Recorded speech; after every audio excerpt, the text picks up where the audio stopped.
What's good, everybody? Welcome back to the channel. Happy Tuesday. Hope all you're having a great day. Happy Halloween 2017. We here, October 31st. You know I'm a big fan of Halloween. Like, real talk. I'm a big fan of Halloween. I didn't have my Halloween costume this year. I did, so I said, fuck it, I'm gonna throw on my little Boston hat and I'm gonna come as Ice Cube. You know what I'm saying? I'm gonna be Ice Cube. We represent West Side. You know what I'm saying? We about to hoot ride. Anyway, um, hope all you're having a great day so far. Getting into this episode, man, is Halloween in Port Charles. It don't feel like Halloween in Port Charles, but some spooky shit is definitely happening in Port Charles today. Um, it's kind of messed up that we didn't get to see the kids, dressed up in Halloween costumes. Nobody really celebrated this year in Port Charles like they did last year and the year before that. We didn't get to really see much costumes because of what's going down. Um, but we got to still be a little festive. Um, so yeah, like I said, I'm a big Halloween person. Like all night last night, I was up watching horror movies like all night. I think what was I watching last night? I was on AMC Network last night, and they had a marathon of Halloween. I think I was watching Halloween 4 last night, Halloween 5, and Halloween 6, Curse of Michael Myers. Let me tell you something. There is no Halloween without Michael Myers. There is no Halloween without Dr. Loomis. Dr. Loomis is one of my favorites in that movie. Like, Donald Pleasance was like one of the best actors. Rest in peace, Donald. He died 22 years ago. Um, he was one of the best Dr. Loomises, man. One of the best. The best. Um, yeah, so RIP Donald. But yeah, so getting into this video, Laura looks stunning, I will say. Laura is the personification of class. Like that woman is gorgeous head to toe. Yeah. So she's gorgeous. I love the proposal. Kevin did it up right. He gave her a nice ring. She accepted. And I can't wait for the wedding. I think the wedding is going to be beautiful. And, I love the fact that Laura said, she didn't want a big wedding. She already had a big wedding when she married Luke, and that was over 30 years ago, when she married Luke. So she didn't really want a big wedding. She wanted something simple, small, just her and Kevin, really. But, of course, she wants the grandkids there and Lulu and Dante. So, probably just the family, the immediate family and stuff like that. And that's going to be it. I loved it. I loved the proposal. They were like one of my favorite couples on the show right now. They're like definitely one of my favorites because with Kevin and Laura, there's no games. They're mature. There's no head games. There's no BS. They know where they stand with each other. They know what they want in life. They know what they want in a marriage. They just have everything together. And I expect nothing less from two older people. They're both in their 50s. They've been around the block a few times with other marriages, so they know what they want. You know what I'm saying? They're more older, they're mature. Not to say they're old, but they're mature. And it's refreshing to see an adult relationship and not all these other little kiddie games that we see with everybody else's relationship. Lying, cheating, backstabbing. We don't have to see all of that. So I'm happy. I love them together. You know, Lulu, I wanted to ask this question. What the hell was Lulu dressed up for? She ain't do nothing. Lulu ain't go nowhere. She literally dressed to the nines. She ain't go to no Halloween party. She ain't do nothing. And where is the Hornet Star? Usually Lulu throws a Halloween party at the Hornet Star every year. This year she didn't do it. But she was dressed to the nines, and I was like, Lulu didn't even go nowhere. She basically helped Kevin set up the whole proposal and stuff like that, and that was it. I'm like, you got all dressed up for that? Her and Dante obviously didn't go nowhere because Dante working on the case right now with the two Jasons. So I'm like, Lulu, you just wasted a perfectly good outfit. You put on makeup, got your hair all done, and you ain't go no damn place. I said you just totally wasted a nice ass outfit. You just wasted everything. Got all dialed up, looking like a China doll for no reason.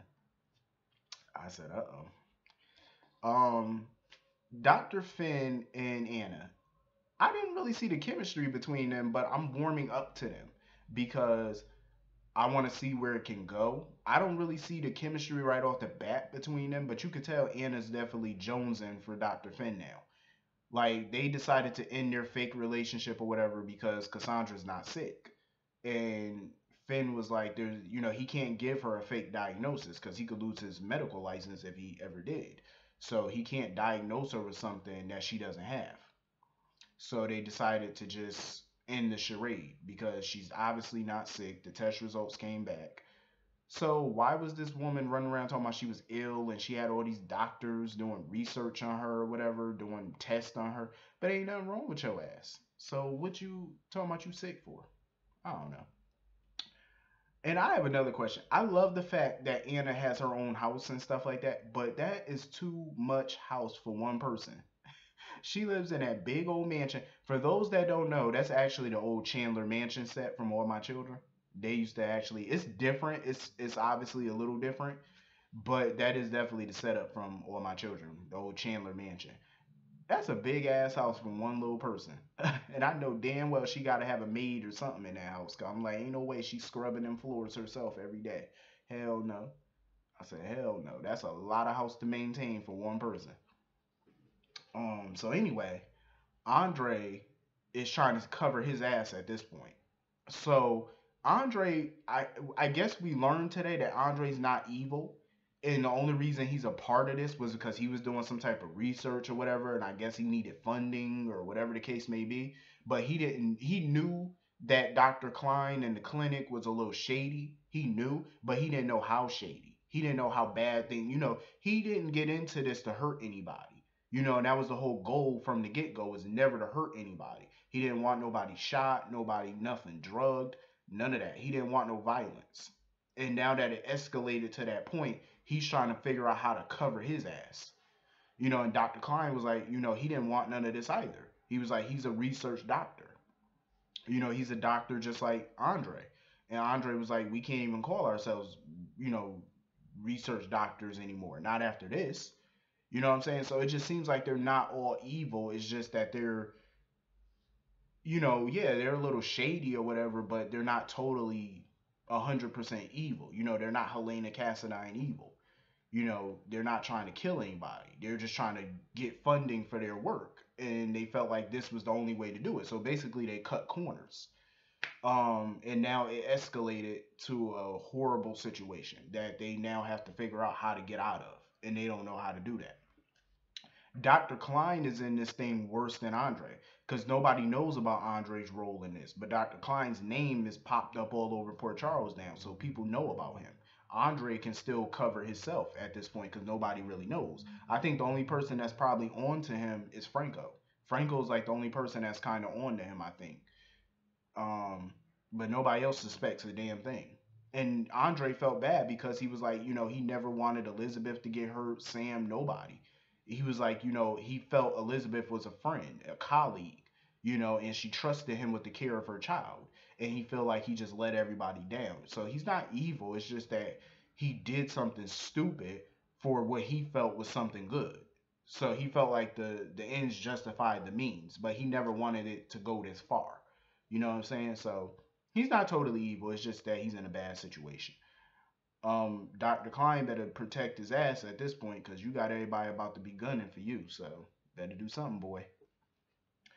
Um, Valentine. I knew all roads led back to Valentine. I had a feeling Valentine had something to do with all of this.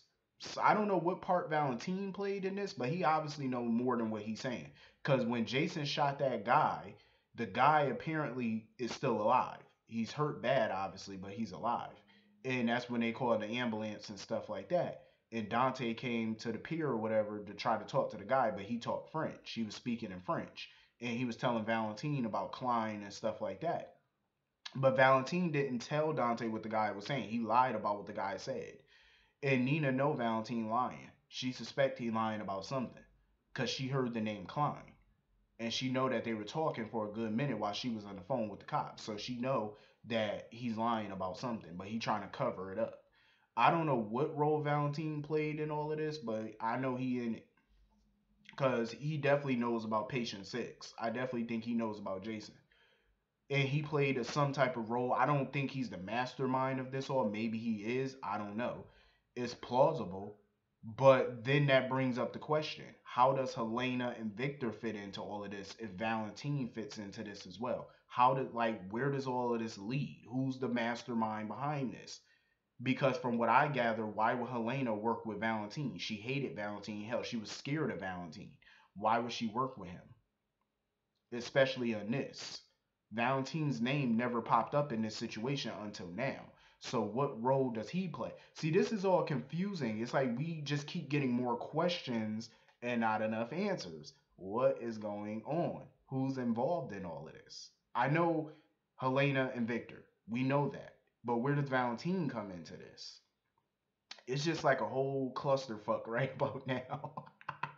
It's like a who's, what, when, where, how, why, motherfucker, what time. You know what I'm saying? Like, this is how all of this is right now, and I love it. I love a good umbrella storyline. I love it, and this is a major one. Can we get Robin back on the show so she could clarify some of this shit? I don't even know if Robin know what the fuck going on.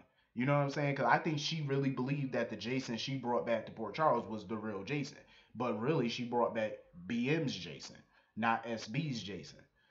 Um, So yeah, Nina need to open up her bug eye.